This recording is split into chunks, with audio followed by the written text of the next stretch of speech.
uNkulunkulu sikhona kule ndawo uNkulunkulu ophilayo sihlangene singabantwana bakho uNkulunkulu wamandla siyazenzala siyazethula phambi kobuso bakho uNkulunkulu ophilayo ebelifana nalizwi lakho Nkosi khuluma kwangathi uyaqala uyaqina namhlanje uNkulunkulu namandla silindozwa wena Musa silindogcwaliswa nguwe ngamandla baba bazamile uNkulunkulu ophilayo ukuthi basebenzela basiphula bheka kodwa uNkulunkulu namandla soze ngoba wena ungusimakade ungusobuluka ngegama nangegazi likaJesu Kristu waseNazaretha namhlanje simentabeni Nkosi uNkulunkulu namandla sibhekisa amehlo ethu entabeni Nkosi ngoba usizo lethu libuwe uNkulunkulu ophilayo baba thatha indawo njalo namhlanje usesenguye uNkulunkulu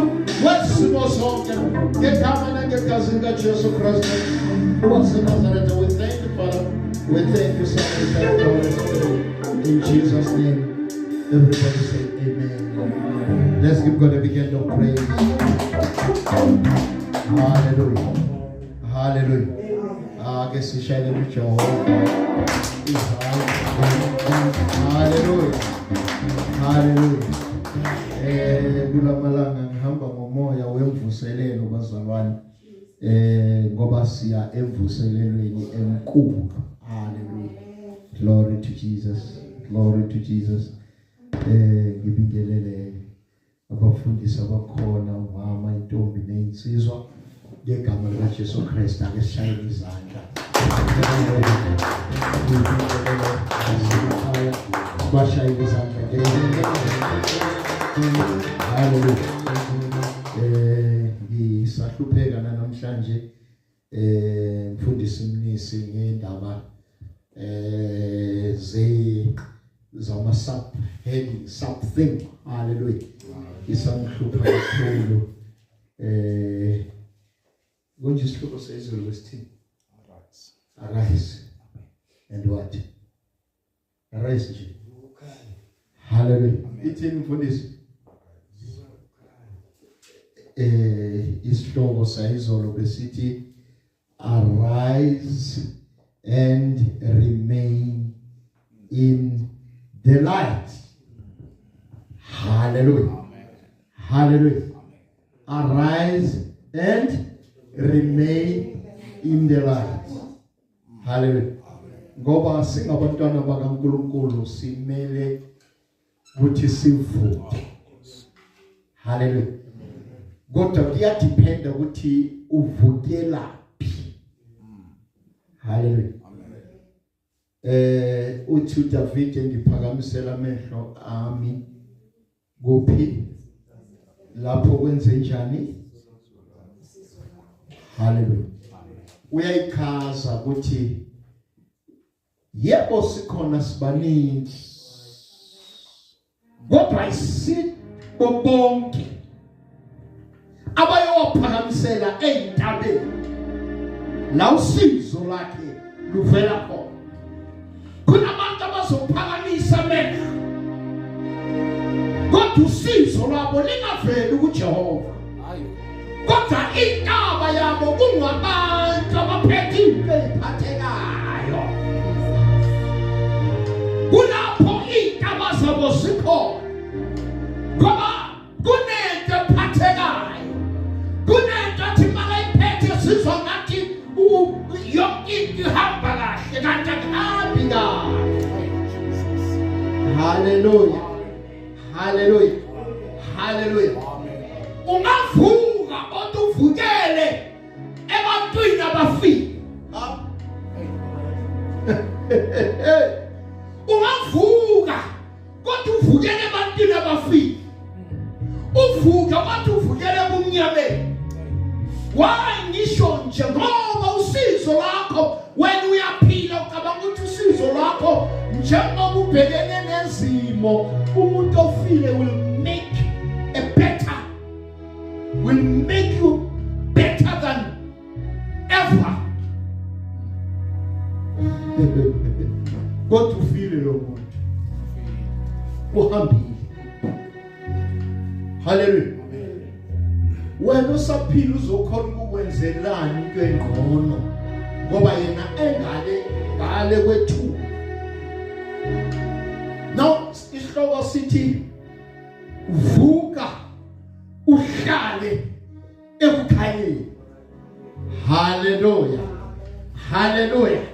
Ngoba ukuvuka konke siyavuka, kodwa sonke siyathandaza, kodwa imthandazo yethu ayiyendaweni efanayo. Imthandazo yethu ayiphumi nge-intention efanayo. Kunabanye bathandaza ukuthi ngabe kusekudala waphela ngawe. Umuntu athi kanti uNkulunkulu wami awungizwa ukuthi aphele ngaye lo muntu. Ungacabanga ukuthi ukhuluma nalo uNkulunkulu wakho. Ukhuluma nalo uNkulunkulu wakhe amethembile ukuthi makamfisa yena izinto ziyenza. uNkulunkulu wakhe wobumnyama. Hallelujah. Thina siyavuka. Sivukele ekhanyeni. Sihlale ekhanyeni. Ngoba ukhanya kuyimpilo. Hallelujah. Glory to Jesus. Let's give God a big hand of praise. Glory to Jesus. Ngamabomu nje siye John chapter 8 verse 12. Hallelujah. John 8:12. Isihloko now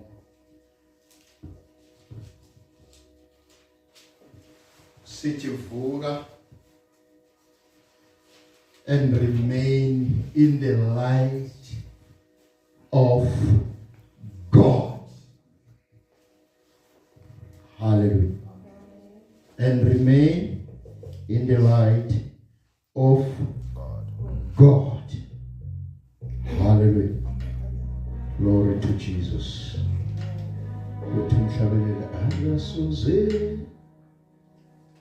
Hangi tele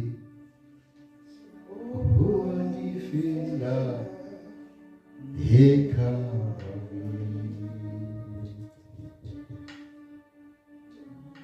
Chapter 12 verse 8. Chapter 8 verse 12. Verse 81. Sifunda incwadi yethu uJohannes 8 sifunda verse 12. Isihloko sithi ukukhanya kwezwe.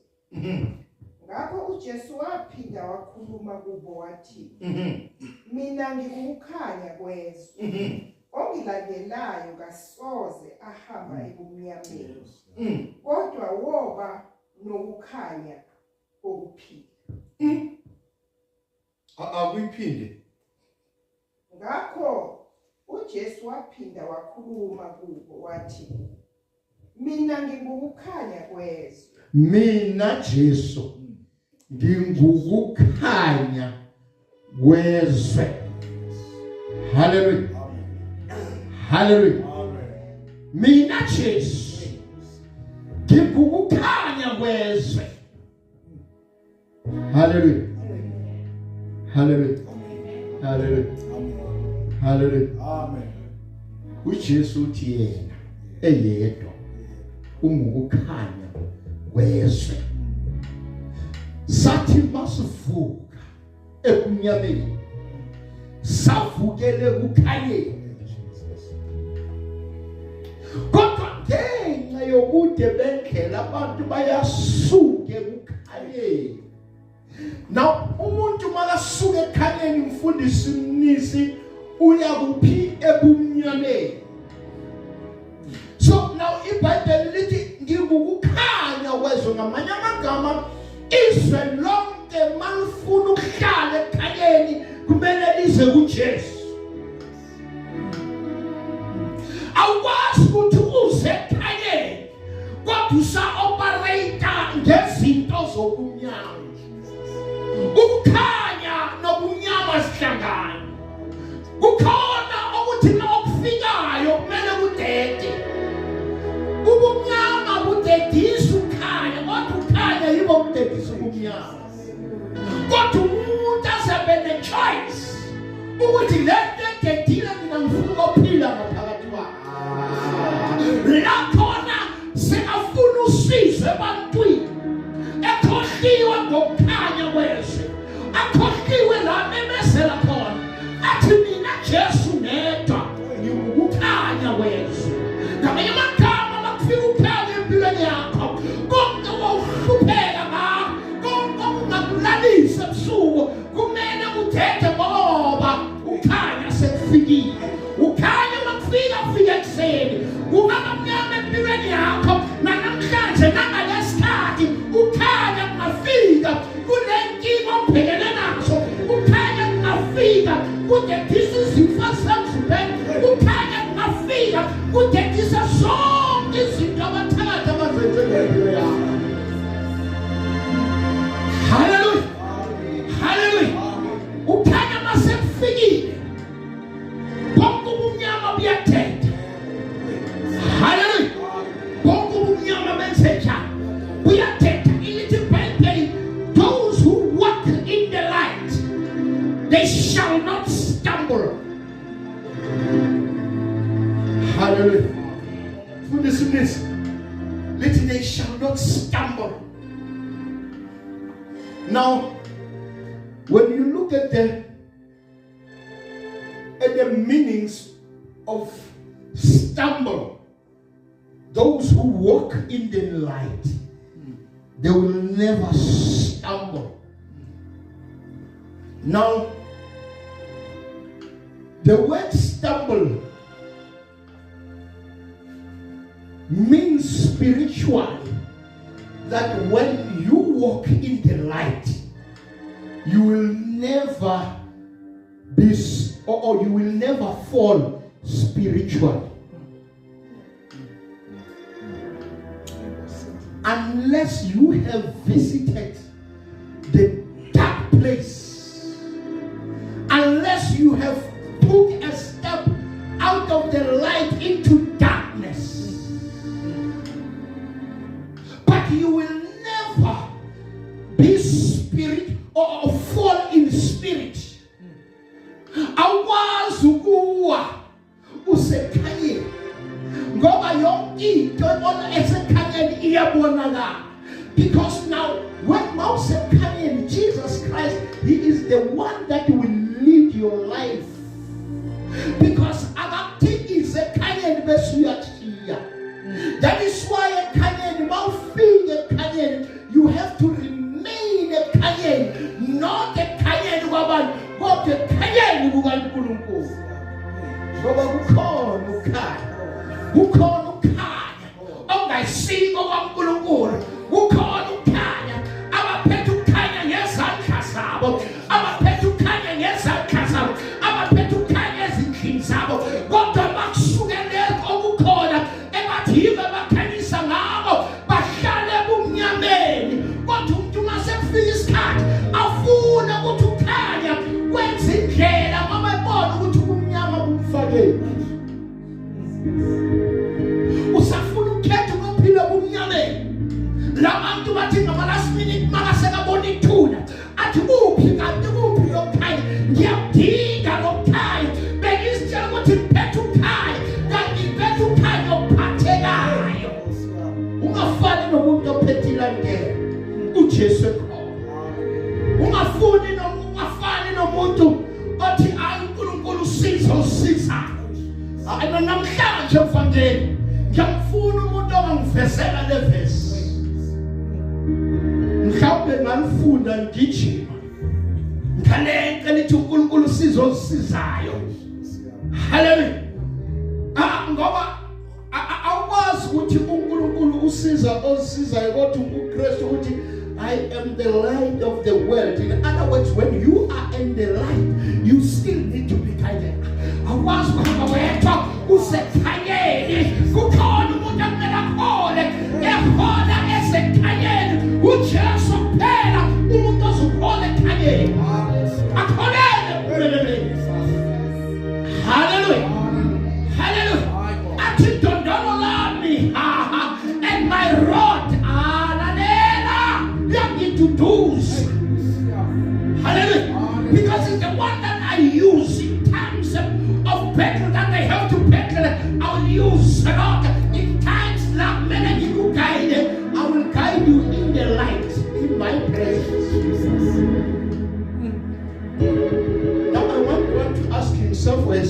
question, are you guided? In the book of, I think it's in the book of Proverbs, so he said, my steps are guided by God. When God is guiding your steps, which means, your way, your way, it is the light.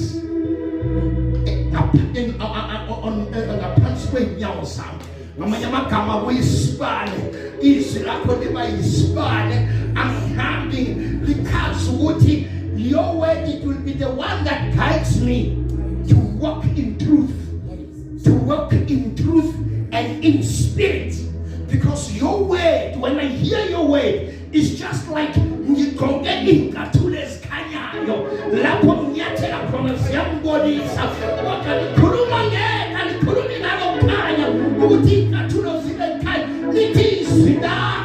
as I am in Christ, being the light of the world, your word, it is a light in me.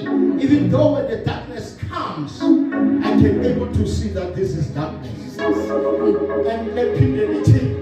when the light has occupied, there's no way that the darkness can comprehend.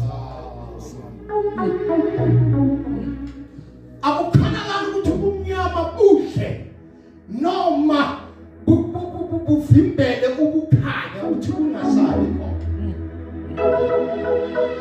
unless you assign yourself into the kingdom. Qhubeka mama, sing your voice. Jesus.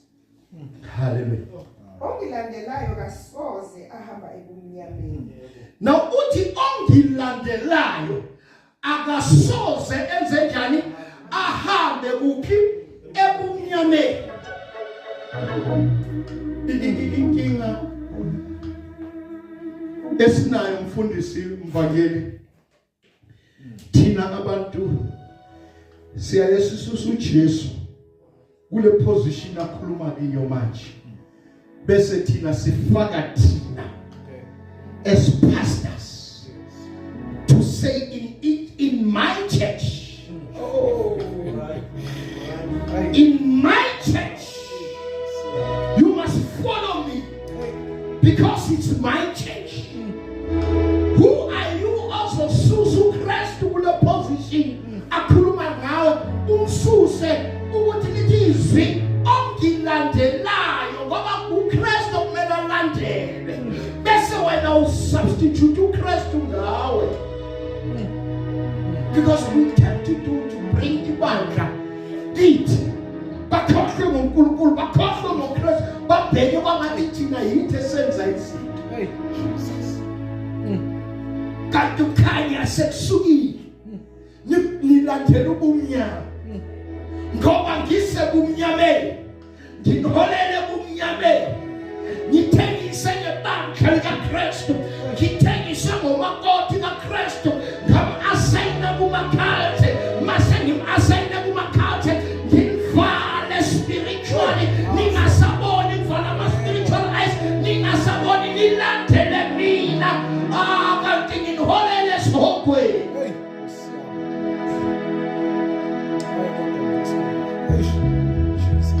Uthini olandela mina kasoze enze njani? Kasoze ahamba ebumnyameni, kodwa woba nokukhanya kokuphila. Uyoba nokukhanya kokuphila. There's no way that darkness can comprehend light, because light is life, and light being life, if Christ will be the leader in that light, he will lead you to life. Yes. Malachi chapter 4, verse 1 and 2. Malachi chapter 4, verse 1 and 2. There's something that has to be separated. There's darkness and there's light there. Malachi chapter 3.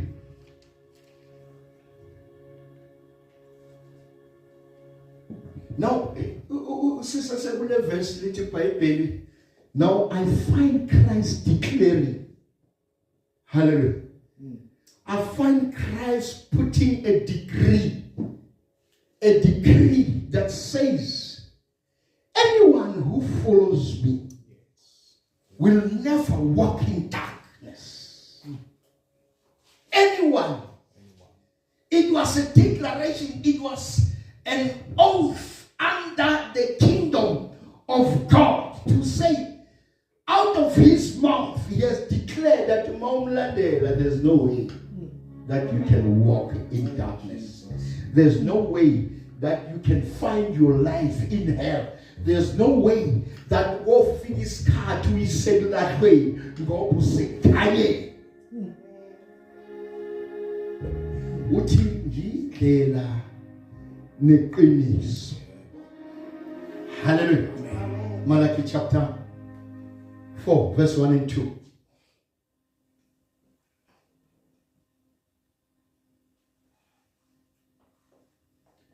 Basayifuna ithi.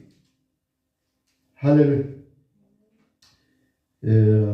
Ngivule Malachi chapter 4, verse 1 and 2. Ngokubabheka luyeza usuku luvutha njengeziko. Akunasihloko lapha. Usuku lukaJehova. Usuku lukaJehova.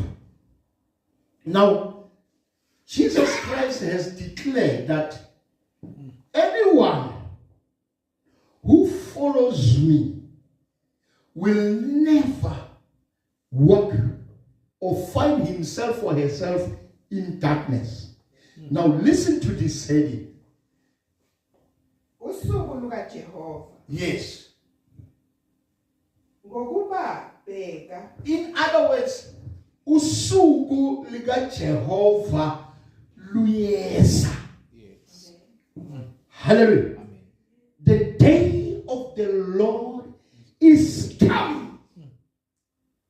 So when the day of the Lord is coming, and Jesus Christ was your leader, and he declared that anyone who follows me will never walk in darkness. Then when this day of the Lord comes, this is what will happen. Carry on. Ngokubabheka luyeza usuku. Yes. Luvutha njengeziko. Bonke abaziqhenyayo nabo bonke abenza okubi bayakuba ngamabibi. Luyakubashisa lolo suku oluzayo. Now listen to this.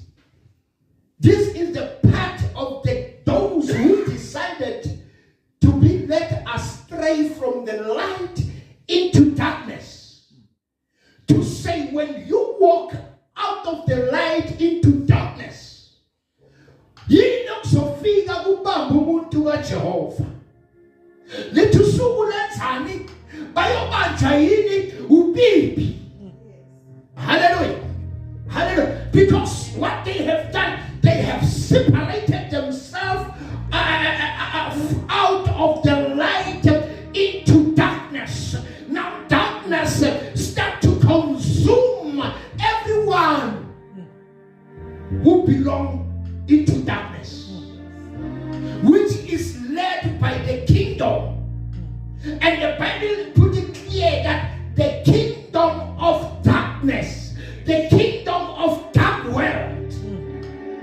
Now ubibi liyamkhetha umuntu, kodwa ubibi alikwazi ukuhlangana nomuntu osebukhanyeni, kodwa liliphi umuntu osebumnyameni. Those who decided to be led by people, those who decided to follow people carrying their own lambs, bekabafuthi bephethe ikhoma zabo, kanti leyikhoma ziphethe izinto ezikhanyisa okwesikhathana, leyikhoma ziphethe izinto ezalomhlaba ezigujwe kulo mhlaba. Bashiya izinto zamazulu bekhohliswe yilo kukhanya okuphethwe ngabantu okugujwe esikhanyeni.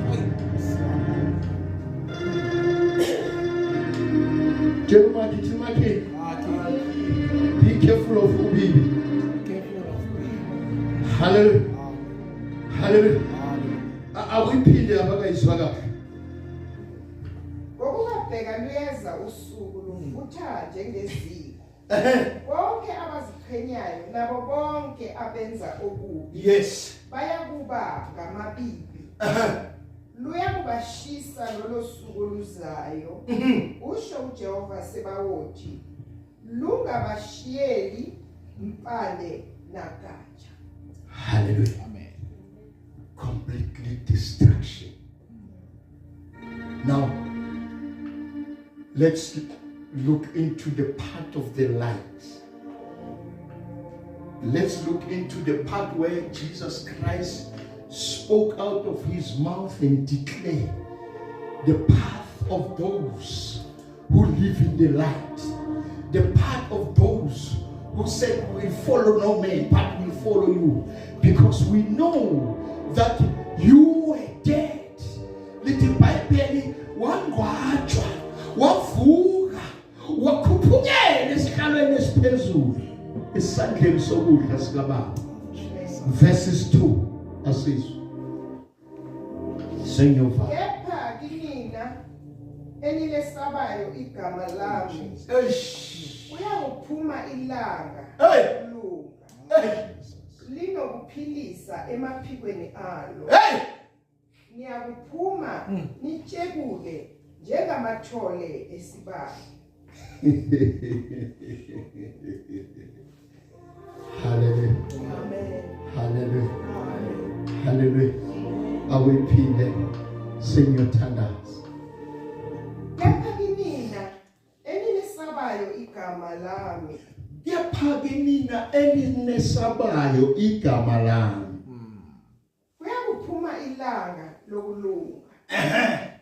Linokuphilisa emaphikweni alo. Kuyophuma ilanga. Izwa?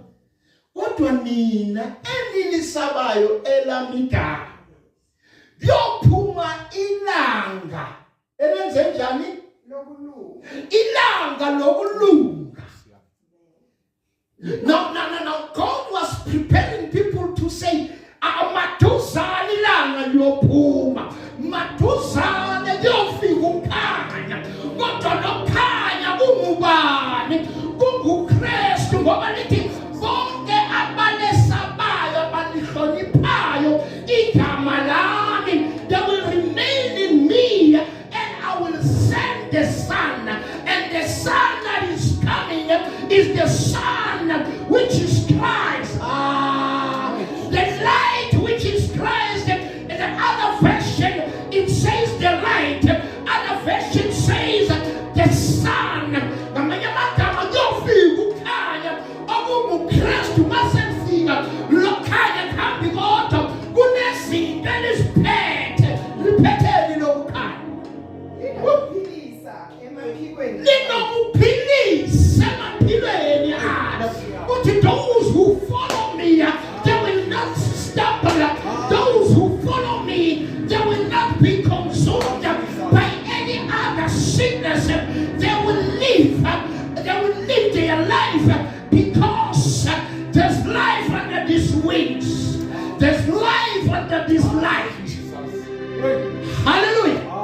Hallelujah. There's life in Christ Jesus. We need Christ Jesus to be the leader of our lives. We need to arise and remain in the light of God, because God is promising us the light that He has already prepared. It's a matter of time. I'm through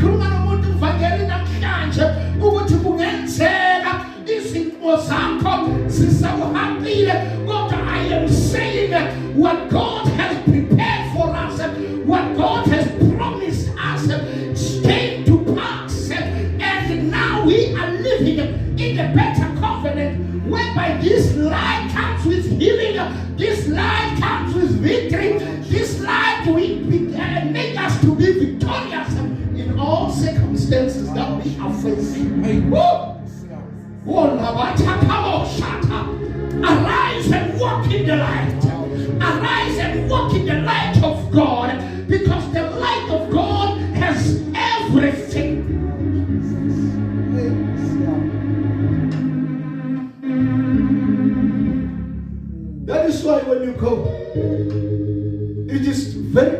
difficult uzibona umuntu ukuthi bathi uyo consult during the day. Hallelujah. Bayakhukutha abaningi. Hallelujah. Abaziwayo basedura ngoba bakhukutha ngapha ngaseLimpopo laba ngaziwa khona. Let me tell you, noma ungakhukuthebini ngoba bakhona abayemini.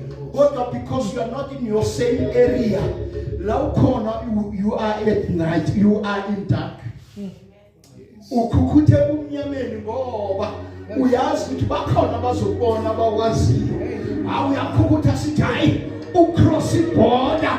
Umfundisi wahambile uya ku 40 days. Kanti usukile uyoconsulta. Kanti usukile balifake emabhodweni. Yes, you do it in the daylight, but usebumnyameni ngoba ubalekela abantu abakwaziyo bangakho. Jesus.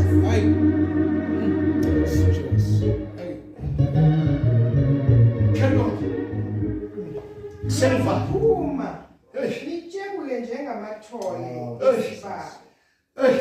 Ungathi ngiyabona seba right off. Mfondeni bathangeke kusalunga lutho. Lithi iBhayibheli siyakujabula njengamathole. Amaskulu yabona ekseni bakuvulela inkomo ubheka amathole enzani a-overtake amathole ngamanye amagama nase ufikile lokuphiliswa lokho ngaphansi kwamaphiko siyojekula njengamathole. Ithole likhuluma nge-certain age kodwa thina our age will not count. Siyojekula njengamathole at your own age ujekule ngamanye amagama uphiye ngaphakathi ukuthi through this light I have made it. Through this light I've made it. Through this light I am healed. Through this light I am worthy. Through this light I am more than a conqueror because one more the Calvary. Let us sing against him. Hallelujah. Hallelujah. But for those who obey me, listen to this.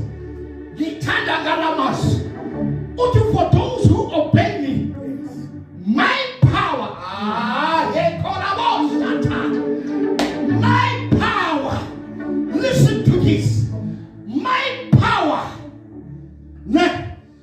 will rise. Arise and remain in the light of God. But here he speaks about his power. His power. Sitting strong salonyanga mfundisi. Sitting strong salonyanga we house of faith. Sit to walk in the power. Walk with the power. In kufuna wena kuthukethe ukuthi you walk in power. You walk with the power that God gave you. Because now today those who obey me, they will see my power. Now let us look.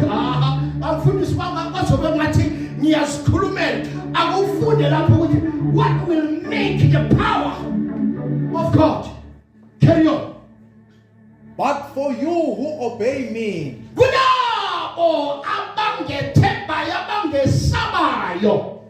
my saving power will rise on you like the sun. My saving power.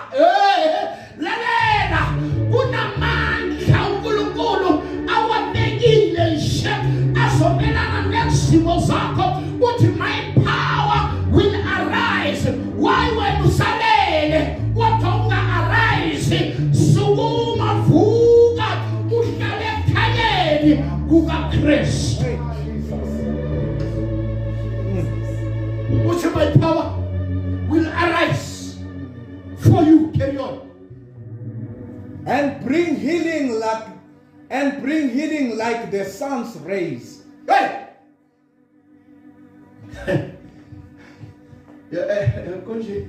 The rays lokhanya. It is called the sun rays. Lokhanya mase usuka la kukhona kuza kuwe. Hallelujah. Will come like a sun rays. Carry on.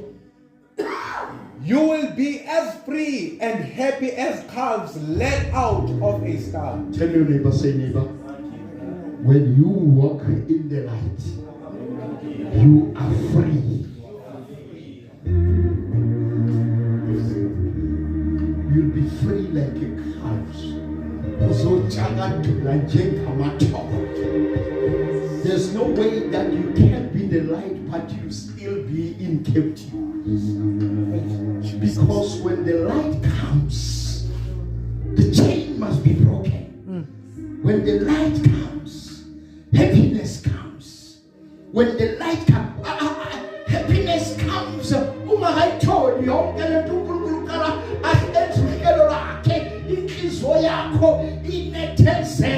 inhliziyo yakho inethezele bathi ujabula kanjani usezweni lobuqili bebona ngamehlo enyama ukuthi usezweni lobuqili kodwa ngamehlo komoya wena uzibona uphumile unyakathula unokuthula because you walk in the light.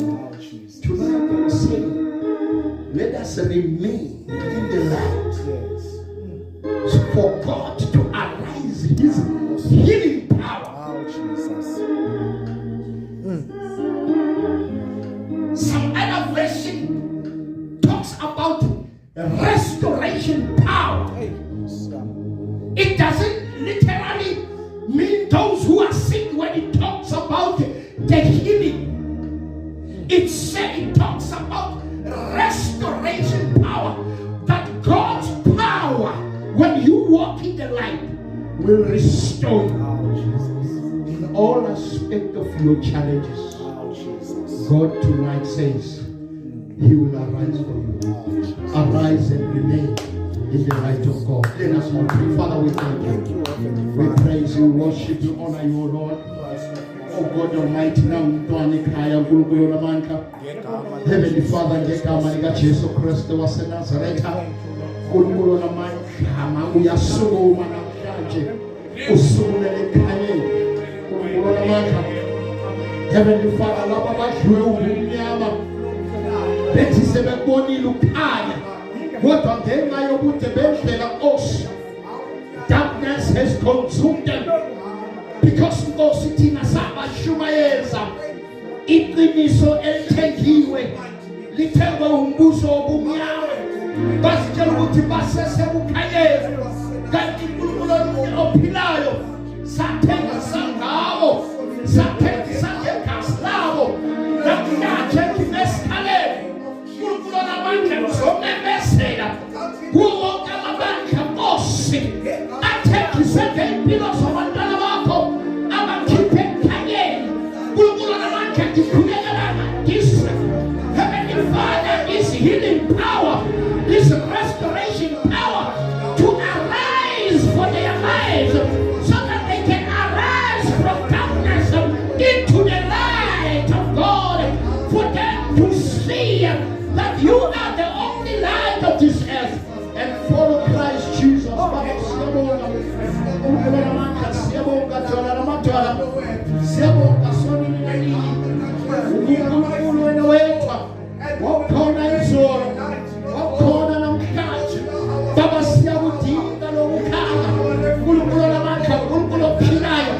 Stumbling, O Lord of God Almighty, deviate us, O Lord, away from righteousness. Restore, O Lord, let your power arise and restore ourselves. Heavenly Father, izwi lakho ngiyakhulelela namhlanje. Baba ngiyabonga liphumile izwi lakho. Baba niwenzile umsebenzi lavuselela uNkulunkulu ophilayo ukuthi Nkosi uNkulunkulu namandla lasihamba khona sihambe ekhanyeni lithi izwi lakho. We will draw nations unto you as we walk into the light. As we walk day by day into the light, people will see and have a testimony about our lives, about our walk in the light, and to become God's children from darkness into light. In the name of Jesus. Ibata, Ibata, Ibata, urakhala ondorati uzaze matakho olosia eke remove in the name of Jesus. Thank you, Father. Thank you, Son. Thank you, Holy Spirit. In Jesus' name. Amen and amen. Hallelujah. Let's give God a big hand of praise. Hallelujah.